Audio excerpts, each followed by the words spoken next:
A few questions during the week around getting icons into buttons using auto layout. And I've been asked by a few people, what do I do if I want to have some buttons with icons and some buttons without? So what I'm going to walk you guys through is how you can create, I guess we'll say, a master component so that you can toggle on and off the ability to be able to have buttons, so you don't have to recreate hundreds and hundreds of variations of buttons. So how we're going to start, all I've done is I've just grabbed 3 icons from a Bootstrap icons plugin. You can also use material design icons. There's a bunch of plugins that you can get, but I've just grabbed 3 from Bootstrap icons that we'll use for this example. So to start with, I'm going to turn my icon into a component. So I've got it set at 16 pixels, and we're just going to hit this button up here next to frame called create component. And I'm just going to do that 3 times, 1 for each one. Okay. I'm going to highlight all my buttons and combine as variants. And then I'm going to change this. I'm going to call this icons. Okay.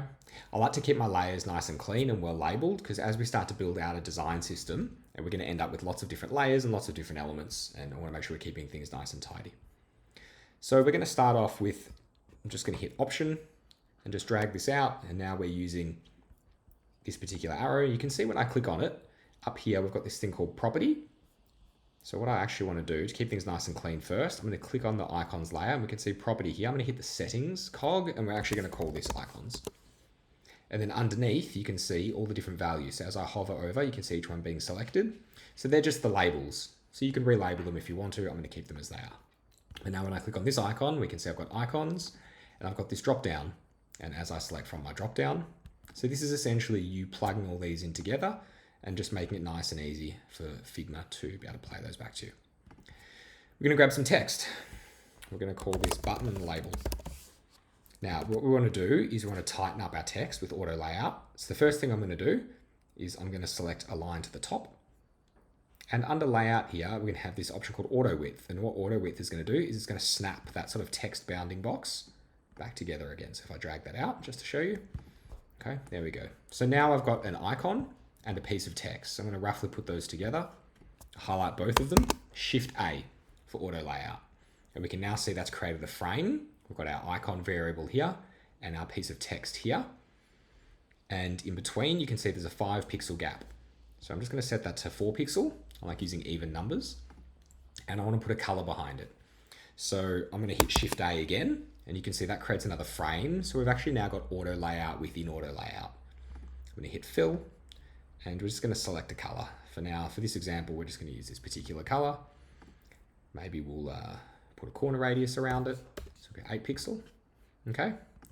Now we've got our button. Now, another question I've fielded a lot during the week is how do I make it so that my button resizes so that when I type in text, we don't get that. So what we're going to do, we're going to hit frame, and under width, we're just going to change this to hug contents. Okay. Now what that is going to do is now we can change the text, and your button auto resizes and auto refocuses. So we're just going to label this submit for the time being. Now I notice here, I've got this, you can see that this submit, this text, see how we've got this gap here? So what we're going to do is we're going to set our typography to align to the middle, and we're going to set this in this bounding box to align left, but left center. So now we're sitting perfectly in the center. And now when we hit frame, we're going to call this CTA.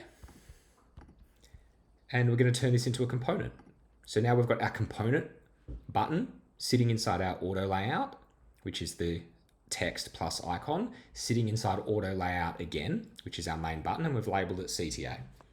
So now we've got our series of icons. When we talk about our atomic design discussion, we've got our atoms, we've got our iconography, and then we've got our component button. And if I just Option A and drag this out here, now we've actually got a button. So we can change this to, go back. But we'll put this to submit. You see our button resizes and refocuses. Now, the next one, I'm going to leave this here, is how do I make the button disappear if I want to toggle it on, toggle it off, so that I don't have to create multiple variants and components. So inside our master, we've got our component. We're going to double click and double click again so that we've got our icon selected. Now, under appearance, now this can get a bit tricky. So the UI in Figma has actually changed slightly. So the way that this is now is done is now slightly different. But we can see there's this here, apply variable property. I'm going to click on it. We're going to hit plus, and we're going to call this icon. And we're going to leave the value as true. So now we create property, and now you can see the properties within this call to action is icon true. Okay. So now what happens when I click on, we're not the master anymore. This is the component that we've dragged out. So this is the example we'd be using for our design screens. You can now see there's a toggle. Toggle on, toggle off.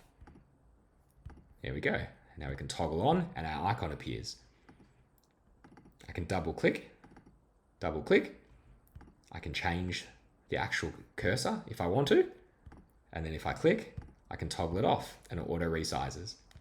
So that's how you put an icon as a variable within a component. So now we only have to really create a master, so we don't have to create multiple versions of the same button again. So it's a great way to start building out your design system and will allow you to start to make changes at scale.